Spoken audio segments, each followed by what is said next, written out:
नमस्कार, true crime story channel पर आप सभी का स्वागत है। सरस्वती वैद्य जो 32 साल की थी, वह बचपन में अपनी माँ और 3 बहनों के साथ रहती थी। उसके माता पिता बहुत दिनों पहले ही अलग हो गए थे और कुछ दिनों बाद उसकी माँ भी मर गई। सरस्वती ने आपटे बालिका अनाथ आश्रम में रहकर 1 से 10वीं तक पढ़ाई की। इसके बाद वो 10वीं में फेल हो गई और वह अपनी बहनों के साथ रहने लगी। कुछ समय बाद वह जॉब की तलाश में मुंबई चली गई। उसको कोई बड़ी जॉब तो मिली नहीं, तो उसने छोटे मोटे काम करने शुरू कर दिए।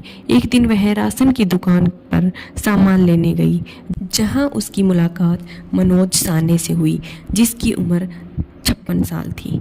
वह अहमदनगर डिस्ट्रिक्ट महाराष्ट्र का रहने वाला था और सरस्वती भी यहीं की रहने वाली थी। इसी कॉमन जगह को लेकर उनमें बातें शुरू हो गई। मनोज अनाथ था, पर वह बचपन से ही बहुत इंटेलिजेंट था। मनोज ने ITI कॉलेज अंधेरी से टेक्नीशियन कोर्स किया था। मनोज को खुद पर भरोसा था कि उसको उसके स्किल और नॉलेज के थ्रू इजीली कोई ना कोई जॉब तो मुंबई में मिल ही जाएगी। जब वह 20 साल का था तभी वह मुंबई आ गया, लेकिन उसको एज ए टेक्नीशियन कोई काम नहीं मिला। फिर उसने वहीं आसपास की जगहों पर काम ढूंढना स्टार्ट किया। उसके बाद बोरीवली में ही कोऑपरेटिव सोसाइटी में एक राशन की दुकान पर काम करना शुरू कर दिया। काम करते करते और पैसे बचाकर उसने बोरीवली में ही अपना एक फ्लैट ले लिया। इसके बाद उन दोनों में लगभग रोज बातें होने लगी और वे दोनों एक दूसरे के बहुत करीब आ गए और साथ रहने की सोची। इसके बाद मनोज ने अपना बोरीवली वाला फ्लैट किराए पर दे दिया ताकि उसको काम के साथ पैसे भी मिल सके, और उन्होंने सन 2015 में 2BH का गीता नगर फेस 7 मीराबाई अंडर रोड में एक फ्लैट किराए पर ले लिया। उसमें दोनों रहने लगे। ये दोनों नॉर्मल लाइफ जीने लगे। दोनों काम पर जाते, ज़्यादातर समय एक साथ एक दूसरे के साथ ही बिताते थे। दोनों किसी से भी ज़्यादा बात नहीं करते थे, ना ही अन्य लोगों को यह दिखाते थे कि वो साथ रहते हैं और उनके बीच रिश्ता क्या है। जब कभी मनोज और सरस्वती एक दूसरे के साथ काम पर जाते तो सरस्वती उसे अपना मामा बताती और मनोज से कोई पूछता तो वह उसको अपनी बेटी बताता था। इन दोनों में 24 साल का एज डिफरेंट था। सरस्वती 32 साल की थी और मनोज 56 का। इस एज डिफरेंट के कारण वे कहीं भी साथ जाना अवॉइड करते थे, क्योंकि समाज के हिसाब से उनको सही नहीं लगता था। वे अपनी कॉलोनी में अपने नेबर्स को अवॉइड करते थे, नीचे पार्क में भी नहीं जाते थे, अपने नेबर्स से बात नहीं करते थे। इनके नेबर्स का कहना था कि इन्होंने कभी भी 704 नंबर रूम का दरवाज़ा खुला नहीं देखा। नॉर्मली सोसाइटी में ऐसा नहीं लगता था कि 704 नंबर में कोई रहता भी है। वे दोनों एक दूसरे के साथ प्यार से रहते और ज़्यादातर समय साथ ही बिताते थे। उन्होंने किसी मंदिर में जाकर शादी भी कर ली थी। मनोज ने इसके बारे में ऑफ कोर्स किसी को नहीं बताया था, पर सरस्वती ने अपनी बहनों को बताया था और उनकी बहनों ने उससे शादी करने से मना कर दिया था, क्योंकि उन्होंने उससे कहा कि यह तेरी दादा की उम्र के हैं, पर सरस्वती ने उसे एक्सेप्ट कर लिया था। हालांकि पुलिस को अभी तक उनका कोई मैरिज सर्टिफिकेट नहीं मिला। आइए जानते हैं आगे की कहानी। आखिर क्या हुआ था सरस्वती वैद्य के साथ? उसने जहर खाकर आत्महत्या की थी या फिर मनोज साहनी ने उसको मार डाला था? आप खुद को और अपनों को सुरक्षित रख पाएं, इसीलिए इस केस के बारे में जानना आपके लिए बेहद ज़रूरी है। गीता नगर फेस 7 मीरा अंडर रोड की एक सोसाइटी के फ्लैट नंबर 704 में मनोज साहनी और सरस्वती वैद्य रहते थे। 7 जून 2023 को मनोज के एक पड़ोसी को अजीब सी स्मेल आई। कई दिनों से यह स्मेल लगातार आ रही थी और हर दिन यह स्मेल बढ़ती जा रही थी। तो इस पड़ोसी को लगा कि शायद उसके घर में कोई चूहा मर गया है। उसने हर जगह सर्च किया, लेकिन उसे कुछ नहीं मिला। फिर उसने सोचा कि शायद पास वाले फ्लैट में कोई चूहा मर गया होगा, तो वह 3 घरों में चेक करने गया, पर उसे वहाँ कुछ नहीं मिला। 7 जून को जब यह पड़ोसी काम पर जा रहा था और जब इसने 704 नंबर फ्लैट क्रॉस किया तो उसे लगा कि यहाँ से बहुत ज़्यादा स्मेल आ रही है। फिर उसको यह बात तो क्लियर हो गई थी कि जो स्मेल आ रही थी वो इसी फ्लैट से आ रही है।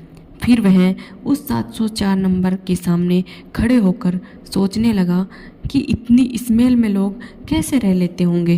फिर उसको लगा कि अंदर से कुछ आवाज़ आ रही है, रूम फ्रेशनर की, स्प्रे करने की, और थोड़ी देर बाद बाहर खुशबू आने लगी। शायद अंदर रह रहे व्यक्ति को बाहर वाले नेबर की आहट सुनाई दे गई थी, इसलिए उसने उस बदबू को दबाने के लिए रूम फ्रेशनर छिड़क कर खुशबू फैला दी। उस नेबर को लगा कि कुछ ना कुछ तो गड़बड़ है। यह सोचकर उसने 704 नंबर का दरवाज़ा खटखटाया। कुछ देर तक तो दरवाज़ा नहीं खुला। फिर थोड़ी देर बाद मनोज ने दरवाज़ा खोला और दरवाज़ा खुलते ही एक गंदी बदबू का भौकाल आया। उसको लगा कि यहीं कोई चूहा या जानवर मरा है, तो उसने मनोज से कहा, कई दिनों से आपके रूम से गंदी बदबू आ रही है, आप इसको साफ क्यों नहीं करते? बाकी लोग भी इससे परेशान हो रहे हैं। उसने कहा कि शायद पाइप में कोई चूहा मर गया होगा, मैं चेक कर लूँगा। यह कहकर उसने दरवाज़ा बंद करना चाहा, लेकिन नेबर ने दरवाजे को हाथ लगाते हुए कहा कि अगर आपको कोई हेल्प चाहिए तो मैं कर देता हूँ। जैसे ही वह नेबर 704 में अंदर जाने लगा तो मनोज ने उसे वहीं रोकते हुए कहा कि अभी तो मैं काम पर जा रहा हूँ, आप जब शाम को आओगे तब आ जाना, मुझे लेट हो रहा है। शाम को यहाँ की पाइप मिलकर चेक कर लेंगे। उसने भी हाँ कर दिया क्योंकि उसको भी काम के लिए लेट हो रहा था और वो नेबर वहाँ से चला गया। जैसे ही वह पार्किंग में अपनी बाइक पर बैठ रहा था तो उसने देखा कि मनोज के हाथ में एक बड़ा सा कट्टा था और वह उसे बहुत ही जल्दबाजी में कहीं लेकर जा रहा था। फिर उस नेबर को शक हुआ क्योंकि सबने बहुत सारे केसेस सुन रखे थे ऐसे न्यूज़ वगैरह में, तो उसने इसके लिए सोसाइटी गार्ड को इन्फॉर्म कर दिया और उसको सब कुछ बताया कि 704 में बदबू आ रही है और वहाँ कुछ ना कुछ तो गड़बड़ लग रही है। वैसे भी ये 704 फ्लैट वाले यहाँ फेमस थे क्योंकि ना तो वो किसी से बात करते थे, ना ही किसी के फंक्शंस में जाते थे और हर वक्त इनका दरवाज़ा बंद ही रहता था। सिर्फ काम पर आते जाते हुए ही लोगों को दिखाई देते थे। फ्लैट पर मरने वालों के बहुत केस सुन रखे थे लोगों ने, तो सोसाइटी गार्ड ने कोई चांस नहीं लेते हुए पुलिस को कॉल कर दिया और मुंबई पुलिस तुरंत उस जगह पर पहुंच गई और बाकी नेबर्स के साथ मिलकर फ्लैट के पास गए, लेकिन वहां ताला लगा था। पर जैसे ही पुलिस फ्लैट के पास पहुंची तो वो उस स्मेल को सूंघकर यह अंदाज़ा लगा चुकी थी कि अंदर कुछ ना कुछ तो गड़बड़ है, क्योंकि पुलिस के सामने ऐसे बहुत सारे केस आते रहते हैं। वो उनकी गंध से वाकिफ थी। फिर उसके बाद पुलिस ने ताले को तुड़वा दिया। फ्लैट के में जाते ही उस गंध के साथ परफ्यूम की सी महक आने लगी। पुलिस के बयान के अनुसार फिर एक पुलिस वाला सीधे फ्रिज चेक करने गया, लेकिन उसमें सिर्फ फूड और दूध रखा था। इसके बाद वो बाथरूम में गए, वहाँ भी कुछ नहीं मिला। फिर वो बेडरूम में गए, वहाँ भी उन्हें कुछ नहीं मिला। फिर एक नेबर की नज़र पड़ी किचन में, वहाँ एक टब और 2 बाल्टियाँ रखी थी जो ऊपर तक भरी हुई दिखाई दे रही थी। कुछ नेबर्स जो फ्लैट में आए वो वापस उल्टियाँ करने बाहर चले गए क्योंकि इतनी गंदी बदबू आ रही थी उस फ्लैट में कि लोगों से रुका नहीं जा रहा था। फिर पुलिस किचन में पहुंची तो पुलिस वालों ने देखा कि 2 बाल्टियाँ पानी की तरह भरी हुई है और टब में मांस के छोटे छोटे टुकड़े पड़े हैं। उन बाल्टियों में तेजाब था। तेजाब से भरी हुई बाल्टियों में मांस के टुकड़े गलाए गए थे। उनमें सिर्फ मरने वाले की टांग नज़र आ रही थी। ये सब देखकर पुलिस के होश उड़ गए। फिर उन्होंने चेक करना शुरू किया तो देखा कि गैस पर तवा रखा है जिस पर कुछ सेका गया था और वहीं एक कुकर भी रखा है। जैसे ही कुकर खोलकर देखा तो वो चौंक गए क्योंकि उसमें मांस के टुकड़े उबाल रखे थे। फिर उन्होंने फिर से पूरे घर की अच्छे से तलाशी शुरू की।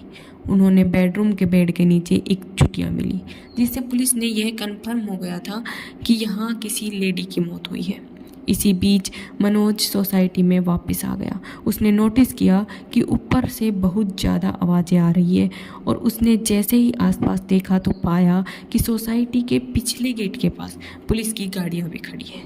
जैसे ही वह भागने लगा वैसे ही पुलिस ने जो बैकअप बुलाया हुआ था वो वहाँ आ गया और सोसाइटी जो गार्ड था उसकी मदद से उन्होंने 7 जून को ही मनोज को पकड़ लिया।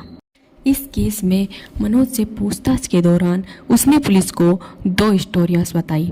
पहली स्टोरी जो उसने 8 जून को बताई थी वह यह थी कि मनोज और सरस्वती एक साथ यहाँ रहते थे और कोरोना टाइम में मनोज की दुकान बंद हो गई थी।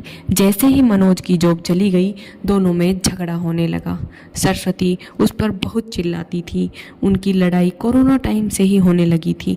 अब यह लड़ाई बढ़ती जा रही थी जिससे तंग आकर सरस्वती ने जहर खा लिया और 3 जून 2023 को वो मर गई।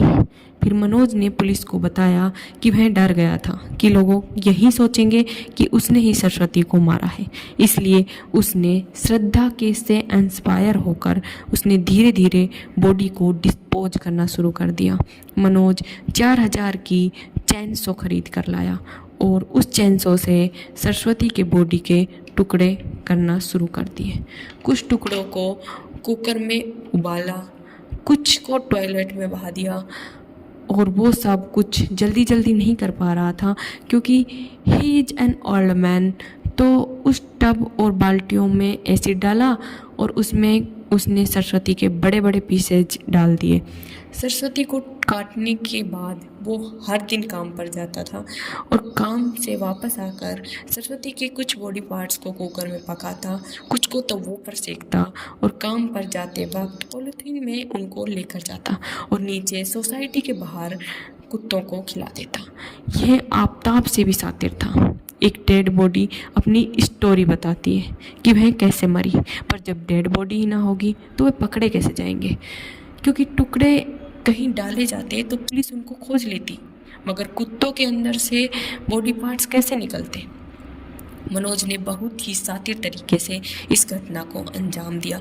ऐसा नहीं लगता कि कभी कातिल को इस केस में सज़ा हो पाएगी। यह स्टोरी मनोज ने पुलिस को 8 जून को बताई। इसके बाद 9 जून को कोर्ट से पुलिस को मनोज की कस्टडी मिल गई।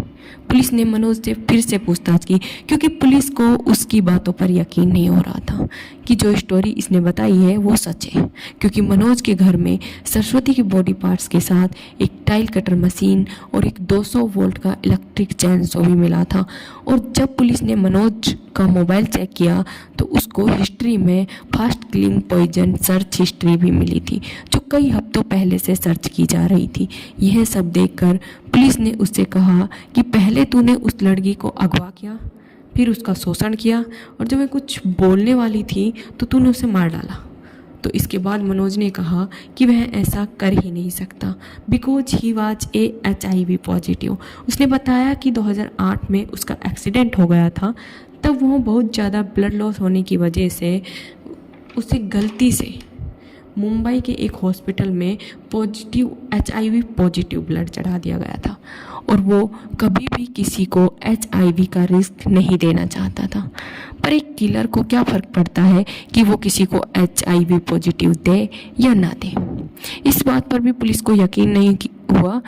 फिर मनोज ने पुलिस को दूसरी स्टोरी सुनाई जिसमें उसने कहा कि हाँ, उसने ही सरस्वती को मारा था, क्योंकि सरस्वती बहुत ज़्यादा पॉजेसिव थी और वो हर टाइम उसका फ़ोन चेक करती थी। कभी घर देरी से आता तो शक करती थी कि किसी और लड़की के साथ इसका चक्कर है, और ये सच भी था क्योंकि पुलिस ने जब उसका फ़ोन चेक किया तो कई लड़कियों के मैसेजेज भी मिले थे।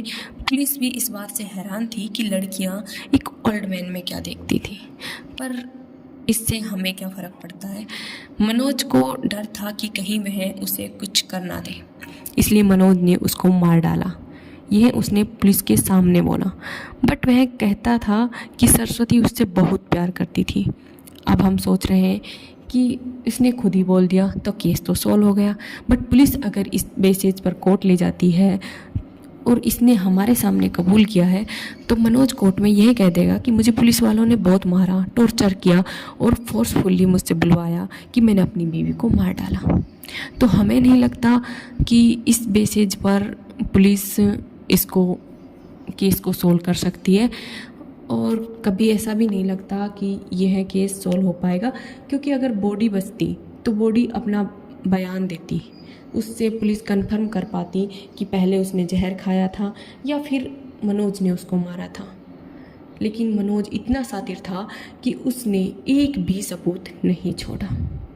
इस तरह की कहानी सुनाने का उद्देश्य हमारा सिर्फ इतना है कि किसी पर भी भरोसा सोच समझ कर करें, सावधान रहें, सतर्क रहें, और ऐसी ही सच्ची घटनाओं के बारे में जानकारी के लिए हमारे चैनल ट्रू क्राइम स्टोरीज को लाइक, शेयर एंड सब्सक्राइब करें। धन्यवाद।